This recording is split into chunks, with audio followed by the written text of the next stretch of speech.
Bonjour! Bonjour à tous. Mon nom est Valérie Godu et dans cette capsule, je vais vous montrer comment faire la mise en page d'un rapport dans le cadre du module de production de documents du DEP en secrétariat. Pour travailler, j'utilise, comme vous le voyez à l'écran, l'aide-mémoire que vous avez aussi dans la voûte, ainsi que l'exemple commenté de rapport qui provient du livre que vous utilisez pour faire votre cours, mais sur lequel j'ai ajouté mes commentaires. Donc, dans votre aide-mémoire, vous pouvez voir que vous avez dans la zone, ici en haut à droite, les différentes étapes de la production de rapport. Donc, on va saisir le texte, mettre les sauts de section, créer les styles et les appliquer, faire la page de présentation ainsi que le bloc signature, faire la pagination du rapport, générer la table des matières et la transformer, effectuer la coupure de mots, réviser le texte et finalement réviser votre rapport au complet pour la mise en page. Pourquoi les étapes sont dans cet ordre-là? C'est que souvent on a besoin que les étapes d'avant aient été faites pour que celles d'après fonctionnent bien avec le logiciel. C'est sûr que si jamais vous le faites dans un autre ordre, ça peut également fonctionner, mais je sais qu'il y a des petits bugs spécifiques à Word qui n'arriveront pas si vous suivez ces étapes-là. Donc, je vous les suggère fortement. Ici à l'écran, j'ai donc un texte que j'ai déjà saisi d'un rapport et dans lequel je vais commencer par mettre des sauts de section. Donc, une fois votre texte saisi, vous mettez vos sauts de section toujours avant chacune des sections. Mais c'est quoi une section dans un rapport? La page de présentation en est une, la table des matières en est une, et par la suite, chaque fois que j'ai un gros titre, donc introduction, tous les titres qui vont commencer par 1, 2, 3, la conclusion, si j'en ai une, la bibliographie, les annexes, ce sont les sections de mon rapport. Dans ce cas-ci, j'ai un rapport de base dans lequel il n'y a pas de bibliographie, donc je vais aller mettre tout de suite mes sauts de section. Les sauts de section, page suivante, je vous suggère de les insérer juste avant le mot qui est le premier mot de la page de la section. Comme ici, je me suis positionnée juste devant le T de table des matières et c'est là que je vais aller insérer saut de section, page suivante. Pourquoi je fais ça? Parce que si vous vous positionnez à la fin de l'autre, vous allez perdre ici la petite marque de paragraphe. Et cette marque de paragraphe-là, elle nous sert à appliquer un style sur un paragraphe. Si vous n'avez pas la marque, peut-être que le style va s'appliquer, mais il y a peut-être des fonctions du style qui vont faire défaut. Donc, de façon à pouvoir garder une marque de paragraphe partout, je m'installe juste avant le début de ma nouvelle section et c'est là que j'insère. Donc, j'insère aussi un saut de section page suivante devant le mot introduction. Dans ce cas-ci, j'ai déjà mis en gras mes titres de section pour faciliter le repérage. Alors, je vais insérer un saut de section page suivante à chaque endroit où j'en ai. Vous pouvez voir ici que j'ai des titres qui sont soulignés. Ça va être des titres de niveau 2. Donc, les trois intervenants, ça va être 1.1. Et puis, ça va être 1, pardon. Et là, 1.1, ce serait l'embouteilleur. 1.2, la SAQ. 1.3, le détaillant, etc. Ces sous-titres-là n'ont jamais de saut de section avant. Pourquoi? Parce que les sauts de section vont vous servir à faire la pagination et que la pagination, elle est différente à la première page de chaque section. On ne veut pas que la pagination soit différente à chaque fois que j'ai un sous-titre. Donc, si jamais vous avez de la difficulté avec votre mise en page plus tard et que vous voulez que ça change de page à ces titres-là, vous insérez simplement un saut de page, mais pas un saut de section. Donc, ici, j'en mets pas. Je m'en vais avant taxe par-dessus taxe. Insérer un saut de section.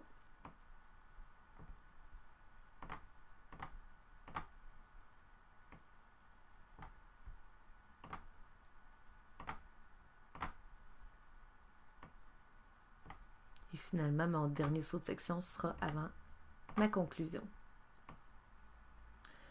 Donc là, j'ai mon document dans lequel j'ai inséré mes sauts de section avant chacune des sections. Ma première étape est terminée.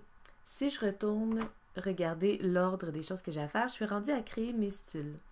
Donc, les styles qui sont à créer sur l'aide-mémoire du rapport de base, vous les avez dans le phylactère ici, à gauche du document. Les styles, je leur ai donné un nom qui commence par XX, mais en fait, je vous suggère de mettre vos initiales. À quoi ça sert de mettre les initiales? Je vous montre tout de suite dans Word, si vous allez afficher vos styles, donc j'ai ma boîte de styles ici en haut dans le ruban à droite, je clique sur la petite flèche sur le côté et moi je double-clique sur style pour pouvoir l'intégrer dans ma page, comme ça j'ai toujours à vue les styles à utiliser. Ben si je nomme mes styles toujours en mettant mes initiales avant, mes styles à moi qui vont commencer donc par VG vont se retrouver dans le bas tous ensemble regroupés. Je trouve personnellement que c'est beaucoup plus facile comme ça de les différencier des autres styles que Word a déjà et d'appliquer des noms qui vont nous être propres, mais surtout qu'on va être capable d'aller chercher rapidement. On gagne du temps, puis Dieu sait qu'on en a besoin quand on fait notre rapport, surtout à l'examen, avec le temps qui file vite. Donc, les styles à créer. Le premier style que je vous demande de créer, c'est le style paragraphe. Donc, c'est le style de base qu'il va avoir pour le texte de votre rapport. Ce style-là, les paragraphes de texte doivent toujours être avec une police avec empattement. La plus connue, c'est Times. La taille sera de 12 points. On peut mettre ça dans un rapport à interligne double ou ennemi. Et là, selon ce que vous choisissez, ça va influencer les espacements plus loin. L'espacement avant sera de 0 et après, on va mettre 24 ou 18. Donc, si je suis interligne double, je mets 24 après. Si je suis interligne ennemi, je mets 18. L'alignement du paragraphe est à gauche. Il y a certains endroits, certaines compagnies où ils veulent que les paragraphes dans les rapports soient justifiés. En fait, ça dépend d'où vous travaillez. Ajustez-vous à l'endroit où vous serez. Donc, je vais aller créer ce paragraphe-là. Pour le faire, je vais aller sélectionner du texte qui doit être dans cette forme-là déjà. Alors, je vais prendre le texte de mon introduction, ici, et je vais aller créer mon style. Donc, ce que je fais, c'est que je clique en bas sur « Nouveau style ». Je le nomme tout de suite avec mes initiales VG, paragraphe. Vous pouvez lui donner le nom que vous voulez, tant que le nom est clair pour vous. Moi, ma police chouchou, c'est Cambria, qui est aussi une police avec empattement. Alors, je vais l'utiliser au lieu d'utiliser Times. 12, je m'en vais dans mon format, paragraphe. Donc, je ne veux aucun espacement avant, je le mets à 0. Après, je vais le mettre à 24 et je vais faire un interligne double.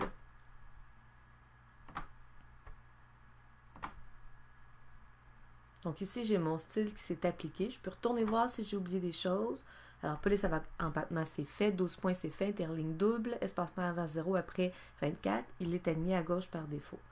Donc, maintenant que j'ai mon paragraphe qui est créé, c'est-à-dire mon style paragraphe, je vais pouvoir aller l'appliquer à tous les paragraphes qui doivent l'avoir. Je vais procéder comme ça pour chacun des styles de mon rapport. Et ce qui est important, c'est que là, je vous montre le rapport de base. Donc, à la base, j'ai ces styles-là.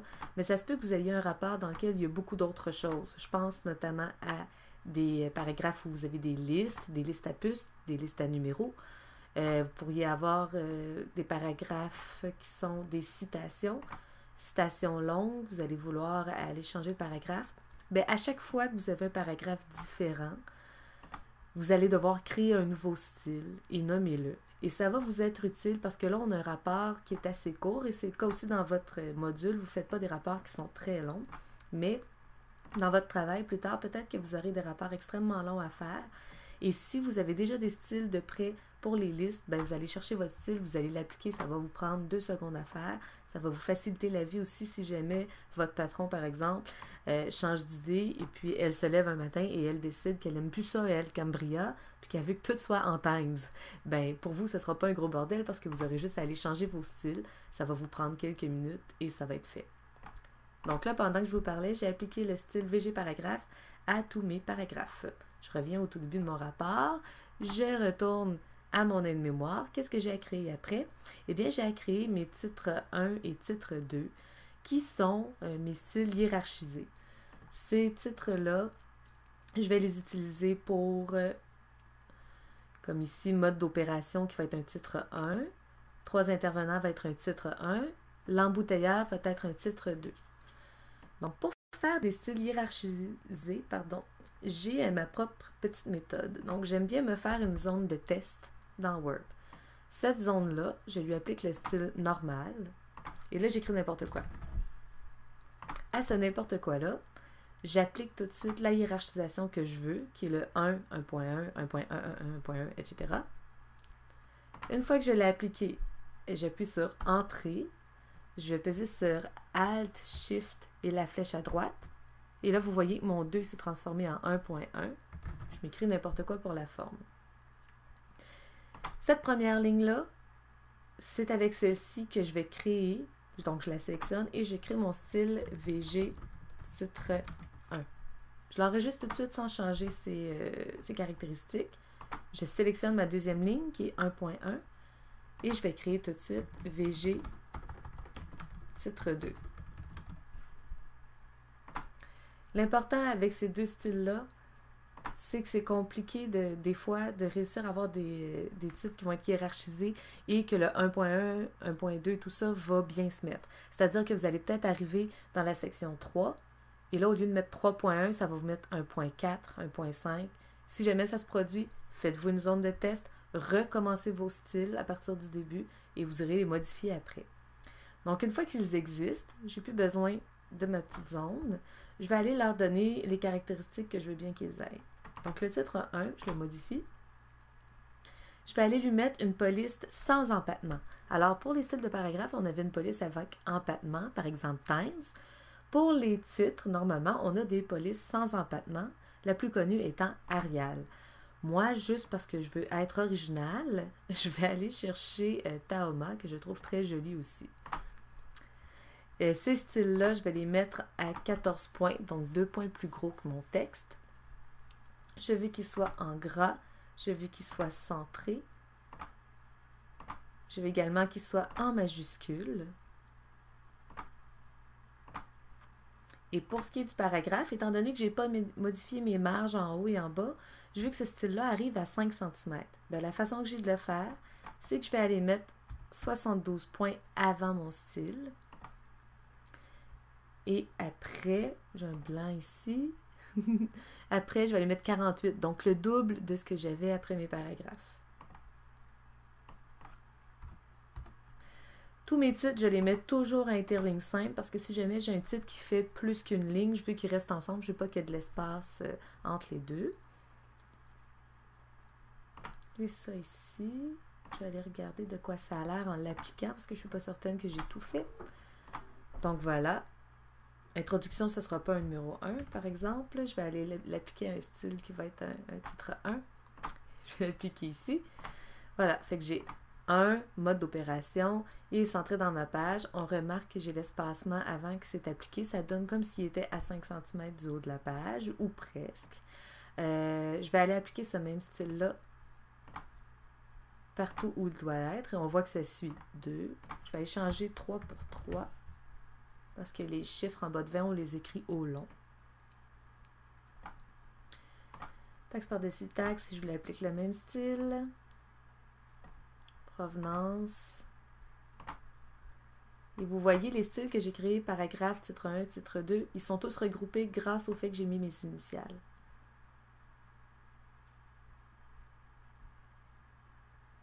Je ne sais pas pourquoi celui-là s'est appliqué comme ça. Ailleurs dans le monde. Comme si j'ai l'air d'avoir besoin de cliquer 2 fois pour qu'il s'applique. Je ne sais pas pourquoi, c'est pas grave. Mon titre 2 maintenant, je vais aller le modifier ici. Le titre 2, ça se trouve être les sous-titres dans le texte. Dans le guide où vous avez la compagnie Sieta, ce qu'ils utilisent comme norme, c'est qu'ils utilisent exactement la même police que ce qu'il y avait pour les paragraphes, mais ils ajoutent du gras. Vous pouvez aussi décider que vous mettez une police sans empattement, c'est-à-dire la même que vos gros titres. L'important dans votre rapport, c'est que ce soit uniforme partout. Donc, n'utilisez pas plus que 2 polices différentes, sinon, à un moment donné, visuellement, ça va distraire l'œil du lecteur et l'important, c'est le contenu et non pas l'apparence. Donc, moi, je vais faire comme ils font dans votre guide, c'est-à-dire que je vais aller mettre la même police que mes paragraphes. Moi, j'avais utilisé Cambria, 12 points. La différence cette fois-ci, c'est que c'est en gras. Dans le format, je me rappelle que j'ai toujours interligne simple pour mes styles qui sont des titres.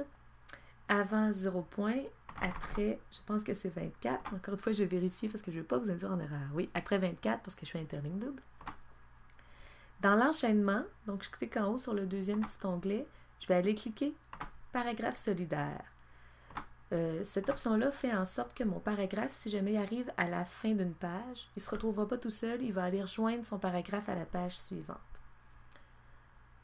Donc, je vais reculer pour aller voir où est-ce que j'ai des titres 2. L'embouteilleur en est un. Je vais aller l'appliquer pour voir qu'est-ce que ça donne. Alors, vous voyez, à partir de 2, il a créé un 2.1. Par contre, vous remarquez que le 2.1 n'est pas collé sur ma marge. Ça, c'est embêtant. On ne veut pas que ça fasse ça, on veut que ça reste uniforme. Donc, manuellement, je vais aller cliquer sur le petit carré qu'il y a dans le haut pour l'approcher et sur le triangle pour le mettre vis-à-vis ma marge. Une fois que je le trouve beau, je sélectionne mon paragraphe, je vais dans mon titre 2, je clique sur la flèche pour cliquer Mettre à jour VG titre 2 pour correspondre à la sélection. En faisant ça, je m'assure que mon style va se mettre à jour partout et que dès que j'ai à l'appliquer, on voit que c'est tout aligné à la marge. Je vais parcourir un petit peu mon rapport pour voir si j'ai d'autres sous-titres. J'en ai un ici. Donc là, je vois que c'était 4, c'est devenu 4.1. Je sais que ma hiérarchisation fonctionne. Et voilà pour les styles titre 1, titre 2.